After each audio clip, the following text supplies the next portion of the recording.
আল্লাহ তাআলা বলেছেন আত্মহত্যা করবা না, হারাম।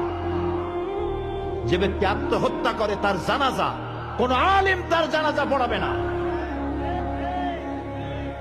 সামান্য সলিমুদ্দি কসিমুদ্দি জাতীয় কয়েকজন লোক যাবে, আর একটা মুয়াজ্জিন জানাজা পড়ায় কবরে ধুয়ে দেবে। বড় জানাজা হবে না, বড় আলেম জানাজা পড়াবে না, যেহেতু সে জাহান্নামে যাবে। আত্মহত্যাকারী কোথায় যাবে? কিন্তু এই যুবক পোলাপানগুলি ওরা তো বোঝে নাই, ওদেরকে বুঝানো হইছে যে তোমরা যদি এই কামটা করো একেবারে বেহেশত তো যাবাই, মরার সাথে সাথে আল্লাহর সামনে গিয়ে হাজির হয়ে যাবে। আপনারা ক্যারাম বোর্ড খেলা নিশ্চয়ই দেখেছেন অনেকে। আর ভাই কইতে লজ্জা কি, আমিও তো খেলছি ছোটবেলায় ক্যারাম বোর্ড খেলা। এটা কি কোনো গুনাহ নাকি? আমিও খেলছি। ক্যারাম বোর্ড খেলাটা কি?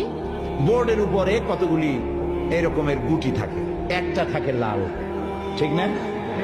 এখন বোর্ডের উপরে এই গুটিটা আমি মারতেছি, সামনে আর একটা গুটি, কিন্তু সামনের গুটিটা আমার মূল টার্গেট না। এই গুটিকে ওটাকে হিট করবে, সে ধাক্কা খাইয়া মারবে লালটাকে, লালটা পড়ে যাবে পকেটে। কিন্তু যে লালটা পকেটে পড়লো ওই বেচারা জানলো না যে আসলে মূল ধাক্কাটা কে মারছিল।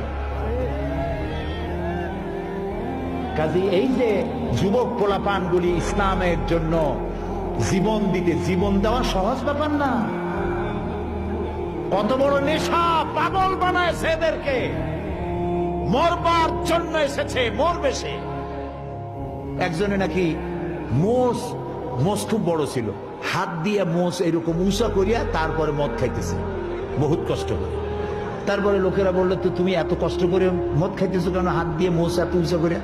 কয় যে ওলামাদের কাছে শুনেছি কিছু পান করার সময় মোষ ভিজলে তা নাকি মকরু হয়।